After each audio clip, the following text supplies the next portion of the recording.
Edge of Sports on the PPI Network. Yeah, no further ado.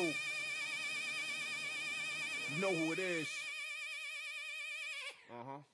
Dave Zirin returns on Edge of Sports Radio, where sports and politics collide.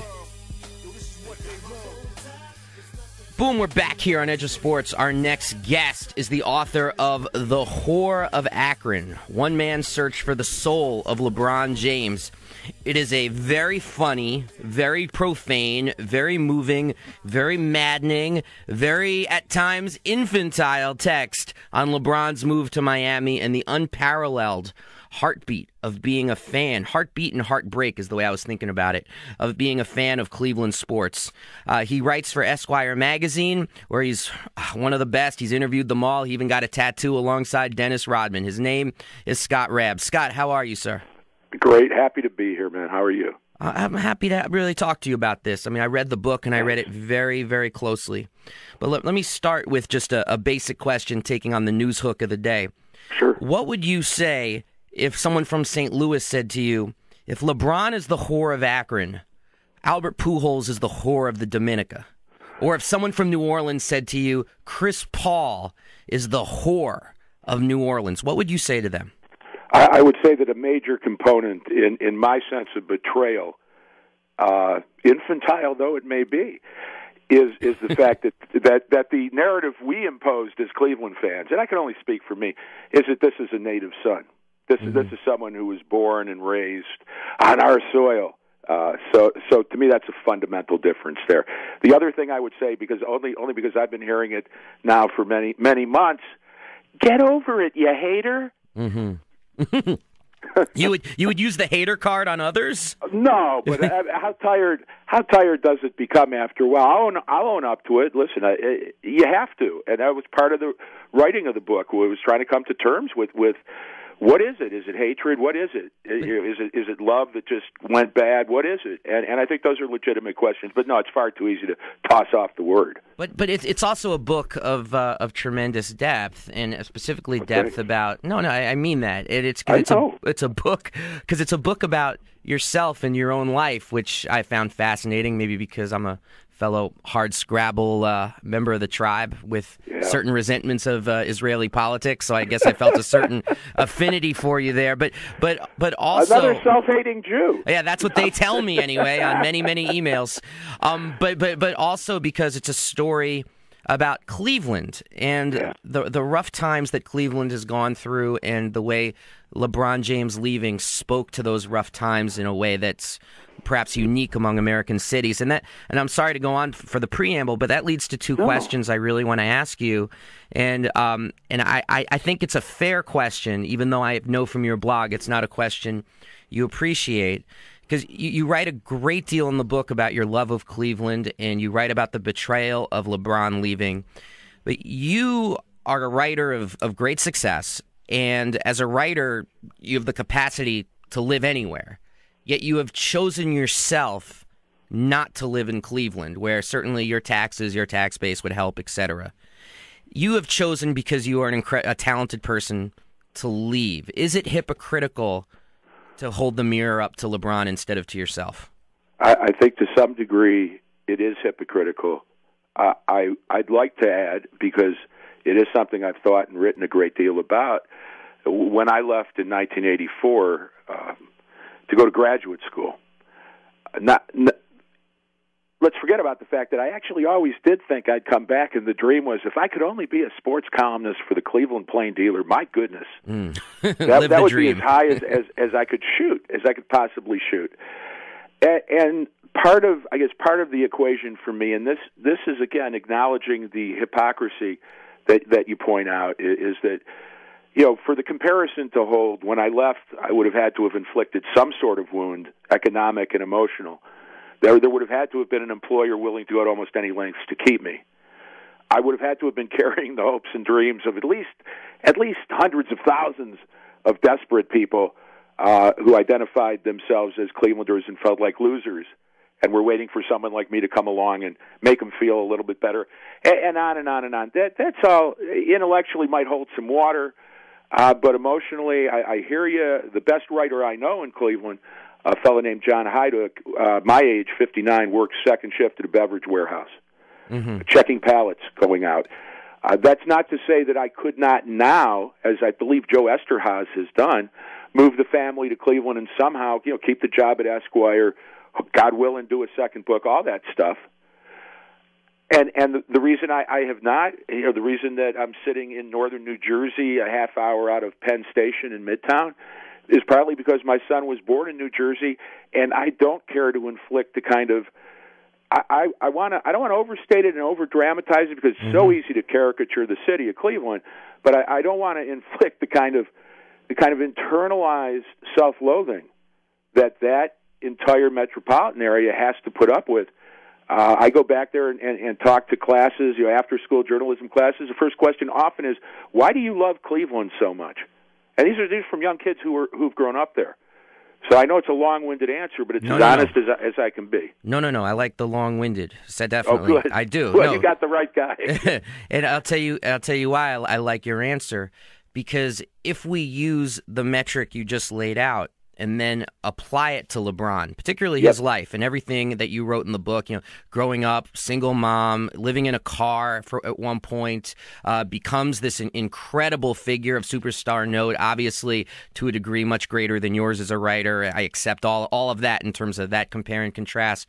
Yeah. But the degree to which that you could be looking at him as someone who is trying to escape, and therefore not a whore of Akron, but maybe a whore who is trying to escape the life of feeling, I don't know, pimp slapped by having to live in Ohio and having to live in that area. Do you see that as being possible? And let me just be long-winded as well and stretch it to the point of that could also explain why not going to Chicago or New York to be the man, but going to Miami, and we all know Miami in literature, Miami in popular thought, is like our modern-day Los Angeles in the post-war, like this place of escape and sunshine, where he would have Dwayne Wade to share the responsibility. Couldn't one do a more sympathetic literary read about an escape from Ohio instead of a whore-like betrayal? I think absolutely. I hasten to add that although the title is as provocative and in many ways demeaning when someone is taking it that seriously, and we don't have to get into it now, but for me at least, it functions on several more lighthearted levels. Go for it. Go for it. But that aside, I think that's a very fair read. I even think Pimp Slapped, we can put alongside the Pimp Slap part of it, just the burden, literally in some ways, the burden of carrying the hopes and expectations and dreams and projections of a fairly significant fan base. I mean, it's not the biggest fan base in the world, but there are millions of people still in the metropolitan area around Cleveland. And for those people who haven't had a title in any pro sport since 1964, LeBron, who did not choose his place of birth, nor the way the ping pong balls or whatever they were using fell when the Cavs wound up selecting him, that's a tremendous burden for any young athlete to be carrying, in addition to all the other burdens any young athlete in the NBA carries.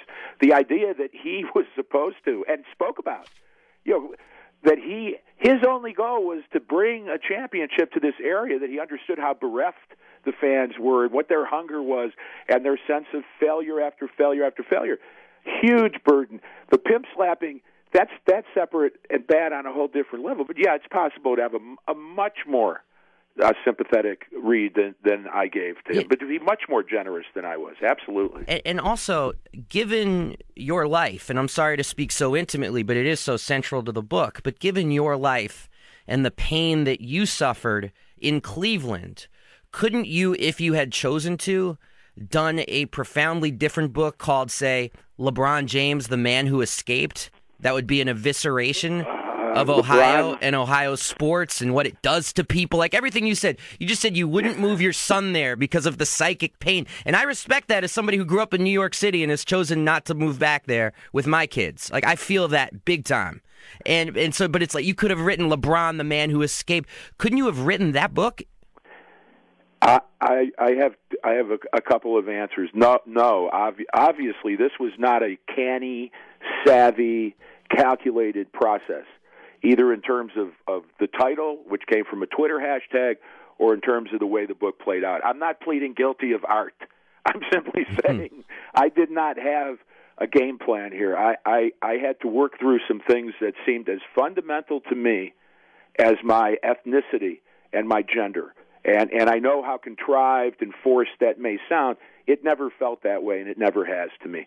So part of the process of coming to know what kind of human I really was to be feeling these feelings entailed answering questions like, how did these teams become as important to me as being a Jew or being a guy, or those primal questions that I don't think we stop asking ourselves at any age. Those aren't always resolved over the course of a lifetime. So no, being who I am, as emotional as I am, for better and for worse, and being someone who really does look at writing as a coming to. I don't come from a newspaper background. I have an MFA in creative writing, so I came to the magazine writing career pretty late in life. In my early 40s, out of a background of writing fiction essentially and some poetry. So for me, the process of writing, I hate the word process almost as much as Cleveland fans hate hearing it from the Cleveland Browns front office.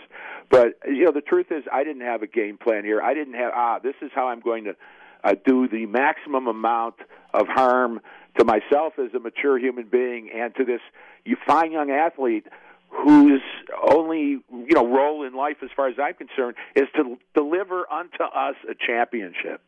There's nothing fair about it. Is it fair to say Scott Raab escaped from alcoholism, he escaped from drugs, he escaped from Cleveland? Yes. Okay. Then can we say LeBron James escaped the burden of having to be Jim Brown 2.0? And if he felt like he had to do that, then you respect his process? I'm going to have to chew on that one a while. Okay. I think it's absolute. I think it's absolutely, and I feel so disingenuous saying, answering immediately, yeah, I think it's fair to say. Of course it's fair to say. How I feel about it, I think finally would represent some coming to terms, a word I dislike even more than process, catharsis. How cathartic was it to write the book? Is there some, in me, some maturation process where I come out the other side of this animus, of this hostility, and by the way, not to segue into Chris Paul, David Stern, or anything else, but this kind of imposition of narrative on what is essentially a business, an entertainment business, an industry. Mm-hmm. This is something that only became crystallized for me in writing the book and having to accept some of what you're saying. I'm not as far along as you are probably in separating and being able to look at this stuff from a detached point of view, an intellectual point of view. But I'm hardly incapable of it. It's tough when it comes to the guy, to LeBron. It's tough and I keep making it. It's not an apt analogy, but it's far better than telling me. And I don't mean that you have, but people who say you're like a whiny ex-girlfriend. Get over it. And I always ask about the World Cup, and I do this with other journalists who just don't want to even address the analogy of football, of soccer. If you're born in Uruguay or Turkey or Germany and become the world's greatest soccer player, you ply that craft in different countries for huge amounts of money if you become the best in the world. But you always come back home and play for the national team. Mm-hmm. And I do understand it for LeBron, who was a Yankees, Cowboys, and Bulls fan growing up, that kind of connection to the Cleveland teams really didn't exist. But that does not serve as proof that there's two separate fan bases, one in Akron and one in Cleveland. In fact, that's not the case. Mm-hmm. But for me, at least, this analogy is closer to the truth. And a place like Cleveland, which has suffered many decades of depression, economic and otherwise, those teams come to represent a certain kind of patriotism, love of place. I'm talking about not. Mm-hmm. Do you want America to win the war on terror? I mean, a love of place that goes very deep and it's handed down in a generational pattern. Sure. Community cohesion. For me, at least, that's a tough one to get over. And I think the book, to a large degree, is evidence of it, despite the fact that I live in North Jersey, a place not unlike Cleveland, Ohio, by the way. Well, I'll tell you, there's a couple other. First of all, thank you so much for your time, and thank you for discussing this. Sure thing. The one thing that I wanted to ask you is about the two things. First, the book's end, because throughout the book, part of the rage, and its book is written in real time, and part of the rage is that the guy who had the capacity to deliver the title didn't have the guts to step up to do it. And by the end, where you're watching him, I mean, honestly, fold in historic fashion against the Mavericks, like far beyond anything that occurred in the Cavs-Celtics series, like that on steroids in the Mavericks series. Yeah. I would argue historically unprecedented for a player of that caliber. When you look at that, it felt like at the end of the book, you moved from rage to almost a sense of pity, and not just pity of LeBron, but pity of even the thought that this would have even been the person to deliver a championship for the Cavs. Is that a correct description of your mindset? Yeah, I think that's as deep and beautiful a read as any writer could ever hope for it. I'm grateful for it. I'm not blowing smoke. When you I hate to sound like the literature major I was once upon a time. When you think about the Aristotelian components of catharsis, that terror and pity at seeing a hero brought low by an inherent flaw, the inevitable grinding of fate's wheel that leaves you reduced as an audience member to a state of being kind of cleansed because you've been emptied by these waves of feeling. There was a huge element of that. Now, did that occur to me while I was writing through the ending? Maybe the fourth or fifth time around when I was trying to point it where I felt it had to go. Did it occur to me during watching Game 6 while I was in Miami, or in the aftermath when I was watching them put up the stage so Mark Cuban and the Mavericks could celebrate their victory? It really wasn't something I was conscious of at all. But yeah, that's a very, very fair and very generous and very well-informed reading. It was unbelievable, and I totally agree. I can't think of a parallel in sports to what happened to LeBron in the last 4 games of last year's finals. Stunning. And the other, this is more of a political question as opposed to that more kind of like airy Iowa workshop style question. But this is more political. More, man. I feel your love for Cleveland, even though you don't want to inflict it upon your son. There's certainly women I've known I wouldn't want my son to date, whose memory I treasure. I inflict my love for Cleveland upon my son. I'm talking about literally moving him back there. I got you. Okay. I feel that. Make it clear. I feel that. And, right. But obviously the book is chock filled with rage towards LeBron. But I'm struck by the fact that you have very kind things to say about Cavs owner Dan Gilbert. At one point you call him in the book, quote, "your kind of guy." You say he's my kind of guy. As you know, Gilbert, his nickname in the industry is Subprime Dan, like Quicken Loans. Giving out the subprime loans. Now he's building a casino in Cleveland, which to me is like the ultimate parasitic venture for a community on tough times. I've read and I agree with you. You've written about the city of Cleveland at great depth, and I've tried to get in touch to actually reach out and thank you for that. Oh, and you've written about this with I agree with you. Please go ahead. I'm sorry. No, it's just to say.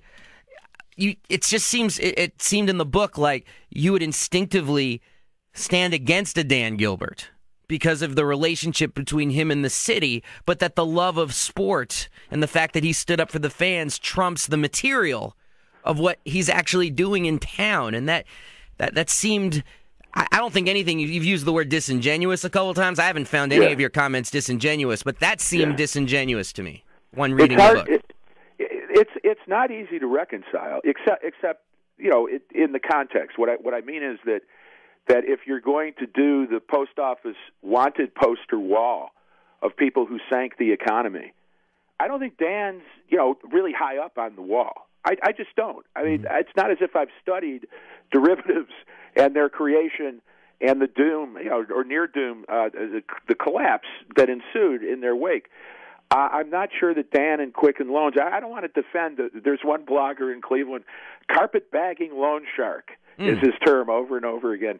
For Dan, I think there's that aspect of him. I think in the context of Mickey Arison, the Heat owner, and Carnival Cruise Lines, and the way that they make their money with flags, the nations of registry, and the way that industry hires and treats its help. I think you can collect the owners of major league sports franchises in this country, and you do have some villainy there. You certainly. I mean, one of the weird things about Dan, and one of the things that makes me rise instantly to his defense, is how easy it is to caricature Dan Gilbert, especially in the wake of LeBron's departure and the letter, and now, of course, what are we just going to name 25 of our teams? The Washington Generals. He got in the wrong profession. He should have been a headline writer. He has a talent for the stiletto. He does, and he's a lovable kid. I guess I want it both ways. I think a lot of writers do, but I'm only talking about I want it both ways. I want to be able to intellectually acknowledge the truth, the validity of what you're saying. And while denying that I'm being disingenuous, I want to kind of embrace the kind of passionate. I mean, I say early in the book how many he's talking about that LeBron, that Christ-like poster that hung 10 stories high on a warehouse in Cleveland. He looks out on that from his office, and he was talking to me about, shouldn't it really say we are all witness instead of witnesses? Yeah, and he wanted a serious.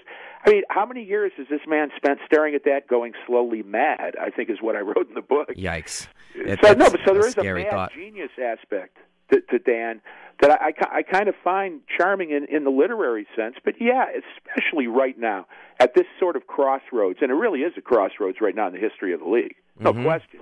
Definitely. Dan really is, and again, I'm never afraid to touch a third rail, in conversation. But one of the troubling things for me right now is how easy it is, and how pat it is for people, bloggers who fancy themselves also as freedom fighters, to portray David Stern or Dan Gilbert as plantation overseers without playing that out. And see if that analogy holds, what they're saying about the players that they presume to be fighting for whose freedom they presume to be fighting for, and what that says about the narrative that they're imposing on men who really aren't, at least overtly, racist pigs. Yeah, let's well, except for Donald Sterling, where there's evidence to the other side. Isn't that amazing? Yeah, look at those beautiful black bodies, as he says to his girlfriend in the locker room. But I'm guilty of that a little bit in the book. A little bit, but that was more an unintentional peek. Everybody peeks. One more question for you, Scott. And first, I'm abusing your time a little bit here. No, please, it's a pleasure. This is the big one, though, because it's the one I was thinking about a lot while reading the book. One of the things you seem to be asking, if not demanding, of LeBron, especially in the early part of the book where you're thinking that he might re-sign, is you're asking for a certain kind of primal loyalty to a large, Midwestern, deindustrialized city. And I wonder if that is, and you should tell me if you think this is full of crap, and because you know Cleveland more than I wonder if that's a racialized construct, if that's a lot to ask African American communities in the Midwest that even maybe didn't have a part of those industrial jobs or were part of the fabric. Different than a city like Chicago, where you had Brownsville, the Black Belt, and all the rest of it. Different than a city like New York, where people represent Harlem and the Renaissance. Different than L.A. But in the Midwest in particular, that were defined by white working class maleness in a lot of ways.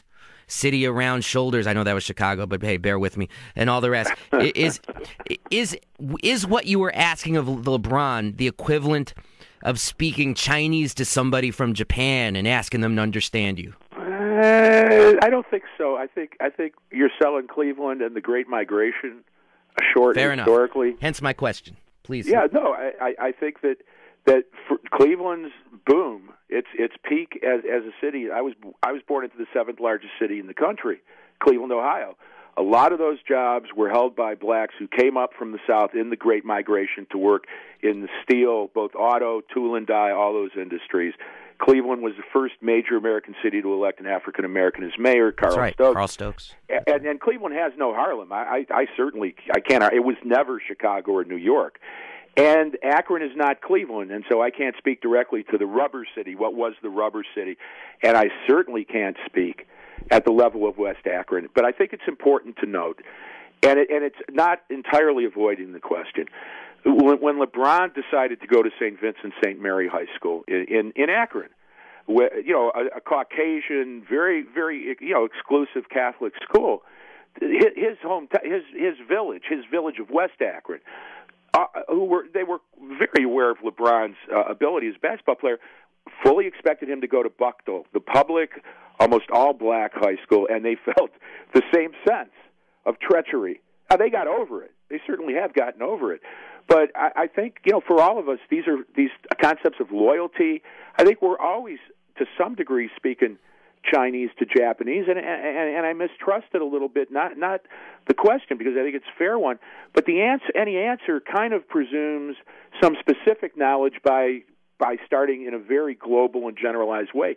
I just want to keep having the conversation. Mm-hmm. I think you're right. I think it is unfair, and I talked with enough, including Jimmy Israel, a Cleveland writer. Yeah, I know Jimmy. I welcomed his inclusion in the book. That was great. And, Dave, I asked a lot of national figures. It was kind of like it was bad form of me, but I wanted to find someone, John Edgar Weideman, Bill Rhoden, Jason Whitlock.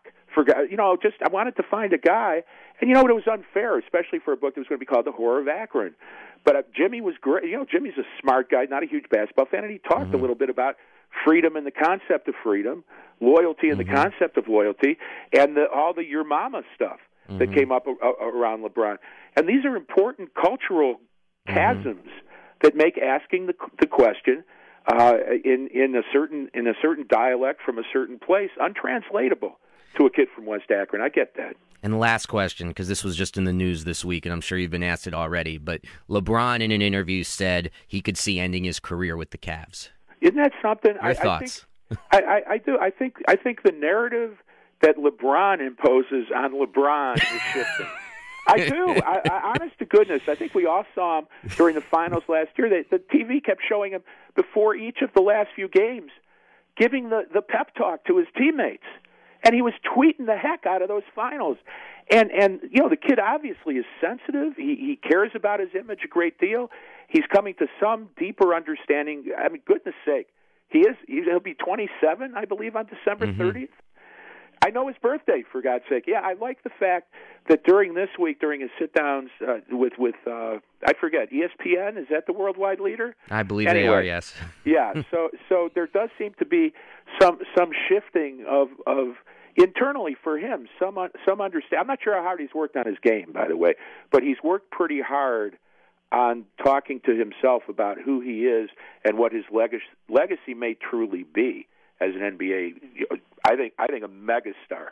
I think he's a great basketball player. I've never been so dumb or dishonest as to let any of this color the fact that I regard him as almost without parallel as an NBA ball player. Agreed. That's a good point to end on. Scott Raab, thank you so much for joining us here on Edge of Sports Radio. Anytime, Dave. Thanks for having me. Terrific. Scott Raab, ladies and gents. The book is called The Whore of Akron, a one-man search for the soul of LeBron James, and we'll be back right after this with Adrian Burgos. Don't move. Dave Zirin will be right back with more Edge of Sports Radio. Edge of Sports on the PPI Network.